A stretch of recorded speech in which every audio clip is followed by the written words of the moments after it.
বেশিরভাগ পাপ এই জিহ্বা দিয়ে হয়। কি দিয়ে হয়?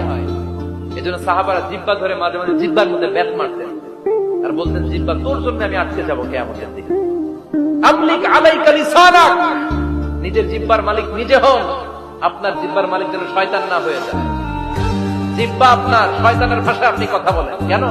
খবরদার, প্রতিটা কমেন্ট, প্রতিটা কথা, প্রতিটা মন্তব্য, এগুলোর ব্যাপারে কিয়ামতের দিন বাই টু বাই করে আপনার কাছে আল্লাহর সুপ্রিম কোর্টের কাঠ করায় দাঁড় করিয়ে আপনারা জিজ্ঞেস করবে, কে এই জায়গায় তুমি আমাদের থাকতে দিবা না, আরেক এলাকায় বিতাড়িত করে দিবা।